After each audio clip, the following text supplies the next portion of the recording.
Bonjour, Ciel Mon Info, c'est l'occasion de se pencher sur l'actualité des chrétiens d'ici et d'ailleurs. Cette semaine, nous vous proposons de découvrir l'itinéraire d'un toxicomane qui a derrière lui 30 ans de galère. Jean-Daniel Piller, bonjour. Bonjour. Alors, vous venez de publier un livre magnifique qui s'intitule « Terrasser le serpent ». Il a été coécrit avec Joël Raymond. Alors, pourquoi ce livre ? Alors, en fait, ce livre, l'idée a démarré au fond d'une cellule, en prison, où je trouvais important que mes enfants reçoivent une fois l'histoire complète de ma vie. De manière concrète, vous avez 4 enfants. De manière concrète, j'ai 4 enfants.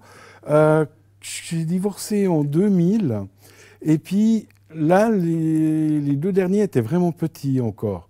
Donc, le dernier, je ne l'ai quasi pas connu. Quand je suis parti de la maison, il avait une année et demie. Donc voilà, je trouvais que cette histoire leur appartenait aussi, et puis j'avais envie de la transmettre.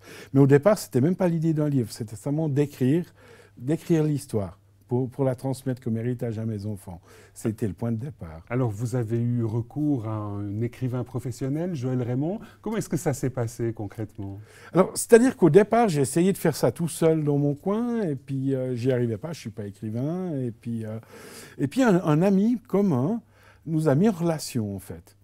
Un pasteur, David Haussmann, qui m'a fait rencontrer Joël, et puis tout de suite, on a accroché.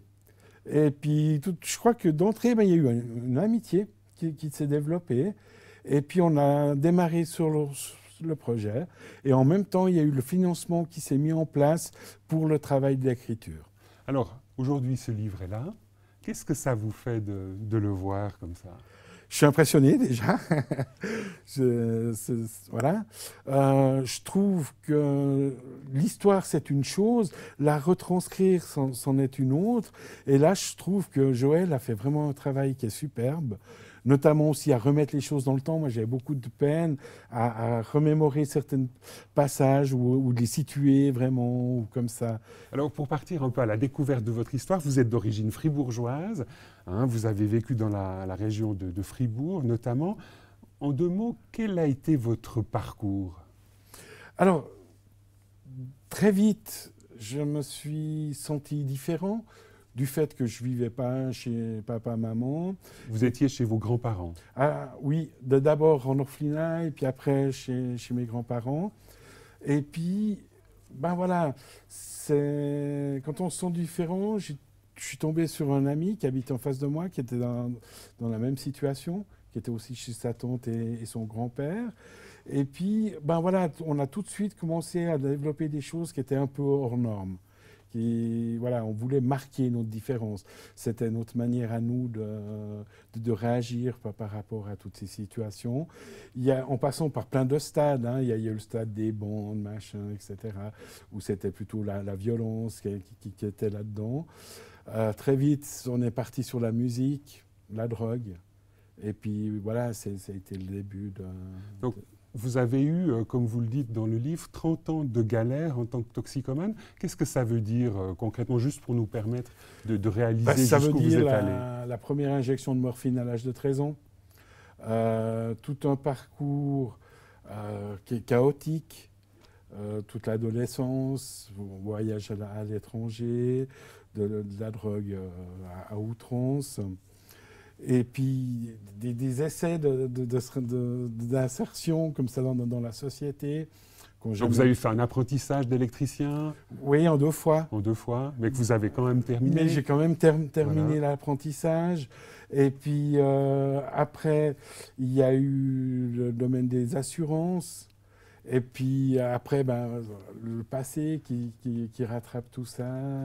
Et vous étiez toujours à la fois consommateur, puis en même temps, vous êtes devenu aussi dealer, on peut dire ça ? On peut dire ça. Le deal a toujours fait partie, mais je dirais à petite échelle. Quand on est 5 consommateurs, on deal juste pour couvrir un peu sa propre consommation. Ça a pris un autre niveau quand j'ai fait connaissance avec mon oncle, en fait. Ouais. Et puis là, vous êtes entré vraiment dans du deal un peu hard, si on peut risquer le terme. Voilà, donc eux, ils ont appelé ça de type mafieux, en fait. au niveau de la Donc, police. au niveau de la justice, au niveau de la justice, l'un des motifs de condamnation. Entre autres, oui, voilà. tout à fait. Eux, ils considéraient donc deal par métier, association de malfaiteurs. Enfin. Vous parlez de la drogue en disant que pour vous, c'est un maître impitoyable. Qu'est-ce que vous entendez par là? Ben, c'est quelque chose qui prend tout. Tout tourne là-dessus. On peut être dans la pire des galères, hein, dans un bidonville à l'autre bout du monde, avec pas un centime en poche, et puis dans des conditions space. Mais tant qu'on a une cuillère et une seringue, on est au paradis. Et voilà. Donc, j'ai jamais vu quelque chose qui bouffe autant, à tous les niveaux. Donc vous le dites à la fois intérieurement, personnellement, Intérieurement, mais aussi psychiquement, relationnellement dans aussi. la tête, dans les relations, dans tout. Hein. Un couple de toxicomanes, c'est un couple à trois. Et la drogue passe avant l'autre. Alors en 2005, vous vous retrouvez en prison à Fribourg, puis à Bulle. Et là, il se passe quelque chose d'un peu particulier. Vous faites une expérience spirituelle un peu originale. En quoi consiste-t-elle? Alors, j'ai entendu une voix. Il faut dire qu'à plusieurs reprises, j'avais été en contact avec des chrétiens, que Dieu faisait partie de mon parcours, mais en même temps, je n'arrivais pas à le vivre, le côté austère, entre guillemets. Et puis là, dans ma prison, concours de circonstances, je suis retombé sur une Bible et j'ai recommencé à lire la Bible. Et là, il s'est passé plein de choses intérieurement. Mais pour moi, la première des choses, c'est que j'avais été trop loin dans beaucoup de domaines et que de toute façon, c'était plus pour moi, que c'était coupé. Et là, moi, je me faisais une raison à ça, où je m'envoyais moi-même en enfer en disant « Ouais, pour moi, maintenant, c'est bon. » quoi. Mais tout est fini, c'est désespéré. C'est désespéré, il n'y a plus rien à faire. Quoi. Et là, une nuit, j'entends vraiment parler une voix que je connaissais, hein, que j'avais déjà entendue à différentes reprises dans ma vie, qui me disait très clairement toi, quand tu as appris à marcher à tes enfants, tu n'as jamais compté le nombre de fois qu'ils sont tombés. Moi non plus, je ne compte pas. Je te donne la main, tu peux te relever. Et puis à partir de ce moment-là, vous faites une nouvelle alliance avec Dieu. Ce sont vos termes. Ça n'est pas passé tout de suite. J'ai eu de la peine de l'accepter. J'arrivais pas. Il y a eu un combat. Pour moi, ce n'était pas logique. Et puis, le lendemain, je sors de ma cellule pour la sortie habituelle. Il y a un petit couac, donc une porte qui d'habitude est toujours ouverte, était fermée parce qu'un des gardiens, avec un tout petit peu de retard, avec un autre détenu. Et puis, il y avait des feuilles qui étaient collées sur cette porte. Je ne l'avais jamais vue vu qu'elle était ouverte. Donc, voilà. Puis, entre autres, il y avait un petit billet qui disait que si on voulait avoir affaire avec un aumônier, peut-être? Un aumônier, on devait faire une demande écrite. Alors du coup, ça m'a fait tilt, j'ai fait la demande écrite. 3 jours après, je rencontrais l'aumônier. Et là, a commencé un dialogue entre lui et moi. Où je disais, mais tu vois, tu ne peux pas pardonner ça et ça, c'est pas logique, j'ai fait, etc., c'est pas possible. Et puis lui, non, la logique de Dieu, c'est pas ta logique à toi. Et puis, ça a commencé sur un dialogue entre les deux. Et puis voilà, c'était le point de départ qui a amené de faire alliance. Avec Dieu. Et là, aujourd'hui, cela fait 10 ans que ça s'est passé. Est-ce que vous pourriez nous dire en 2 mots comment s'est renouvelée cette alliance avec Dieu? D'abord, il y a eu une reconstruction un peu à tous les niveaux, au niveau physique, au niveau psychique. Et vous avez décidé d'arrêter complètement de consommer.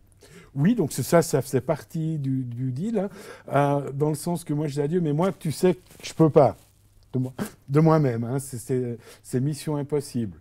Si toi, tu n'agis pas dans mon cœur, si toi, tu ne changes pas, j'ai aucune chance de pouvoir le faire. Ça a été la première chose. La deuxième chose, ça a été une construction d'amour où des choses dans ma tête commençaient à changer, dans la manière de penser, dans la manière de voir les choses. Et là, vous avez dû travailler quelque part, vous donner d'autres pensées que celles qui étaient en vous-même en tant que consommateur de drogue quand il y avait une difficulté, par exemple. Tout à fait. Bon, déjà, la première chose, il y a eu la mise à l'écart du milieu. Automatiquement, ça s'est fait par la prison. Après, un passage obligé, ça a été un centre de réinsertion. Au foyer André, à la côte aux Flets. Dans le canton de Neuchâtel. Là, j'ai revécu une reconstruction de vivre avec les autres sans relation de produit, de refixer des objectifs, de retrouver du travail. Ben, ça faisait bien des années que je ne travaillais plus, que je dépendais des sociaux, etc., comme couverture. Hein, parce que... Et puis, voilà, donc là, ça a été un autre point de départ aussi. Et puis là, vous rencontrez toute une série de difficultés. Quelque part, vous dites dans votre livre qu'il aurait été plus aisé de consommer de la méthadone, de rester quelque part dépendant d'un produit, plutôt que de véritablement entrer dans une dynamique de sevrage. Ben, ça veut dire que le système est fait pour que la personne qui est toxicodépendante et puis qui prend sa méthadone tous les jours, c'est bien, on le laisse tranquille. Mais le système n'est pas conçu pour quelqu'un qui veut commencer à refaire une réinsertion. À commencer tout bête, quand j'étais encore au foyer André, que je préparais ma sortie, et puis il fallait remplir des formulaires pour demander un appartement. Adresse précédente, adresse actuelle. Oui, c'était la prison, c'est ça? Donc c'est ça. Donc les premières fois, j'avais envie de magouiller, hein, puis de dire, de sauter quelques années, puis ouais, bon, mais j'étais propriétaire, j'avais une villa, machin. Et puis non. Et puis j'ai dit, bon, mais je réponds honnêtement. L'adresse d'avant, c'était la prison des Ilations. L'adresse actuelle, foyer André. Donc, c'est vrai que pour un gestionnaire d'immeuble, c'est pas, disons, il y a même une personne qui a pris la feuille devant moi, qui l'a déchirée, qui l'a mis dans la poubelle, puis dit, ouais, les gens comme vous, on n'en a pas besoin. Je me suis dit, toi, t'as de la chance. Mon cœur, il a changé parce que ton bureau, il n'y en aurait plus. Quoi. Mais, ouais. Et puis là, aussi du point de vue financier, ça n'a pas été très simple parce que finalement, petit à petit, vous arrivez quand même à gagner un petit peu de sous et puis vous vous retrouvez sans rien du tout, quoi, avec un salaire très modeste. C'est ça. C'est que quand j'étais dans le trafic, et ben voilà, l'argent, c'était en tout cas pas le problème. C'était des grands paquets de liasses. Et puis tout d'un coup, commencer avec rien, c'était pas évident. Et puis surtout que c'était souvent des mauvaises nouvelles qui arrivaient, des trucs de poursuite, des machins, etc. Et puis, ouais, c'était pas évident à gérer tout ça, à essayer de reconstruire quelque chose, de se réinsérer. Aujourd'hui, vous parlez de vous-même comme d'un nouveau Jean Daniel. Qu'est-ce que la foi, qu'est-ce que Dieu, qu'est-ce que le Christ vous a apporté dans cette reconstruction? Déjà, la différence, déjà l'être intérieur, où on vit d'une manière sereine, où on peut être dans la paix, alors que quand on est dans la défense, on n'est jamais dans la paix. Une certaine époque, quand je m'injectais du LSD, je n'osais plus dormir, parce que c'était tellement l'enfer, quand on fermait les yeux dans ce qu'on arrivait, qu'on ne préférait pas dormir plutôt que de devoir passer par là, pour donner un exemple. Alors que là, tout d'un coup, il y avait une paix qui était intérieure, qui ne dépendait pas de moi, que je ne méritais pas, mais que je recevais. Et je pense que c'est plein de petites choses comme ça, intérieurement, qui ont permis de tenir ferme. Vous dites, vous avez des très belles paroles quand vous êtes en but à une difficulté.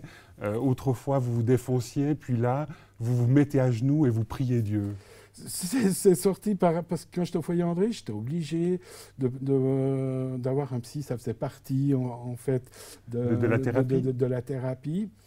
Puis lui, à un certain moment, quand il a un peu le fil complet de mon histoire, il me dit « Ouais, mais c'est pas possible. » Là, j'étais encore en attente du jugement à ce moment, donc j'avais encore ça dans la tête, sur les épaules. Enfin, il y avait beaucoup de choses. Puis il disait « Mais porter quelque chose aussi lourd, c'est pas possible. C'est inimaginable. Donc, je vais tout de suite vous mettre sous un stabilisateur d'humeur, ça va vous aider, etc. » Un antidépresseur. Un antidépresseur et ce genre de choses. Puis c'est là que j'ai dit « Non. Moi, quand j'ai un problème, j'ai besoin de me mettre à genoux. Ouais, puis de régler ça avec Dieu et puis pas de bouffer des médocs, quoi. » Les médocs, je connais, c'est bon. J'ai fait le tour. Ouais. Jean-Daniel Piller, merci beaucoup de nous avoir rejoints sur ce plateau pour nous parler de ce magnifique livre qui s'intitule « Terrasser le serpent, itinéraire d'un toxico-résilient » qui est paru aux éditions Favre à Lausanne. J'aimerais juste dire avant qu'on se quitte, parce que c'est pas souvent que j'ai l'occasion d'interviewer quelqu'un qui a été caméraman pour cette émission. Oui.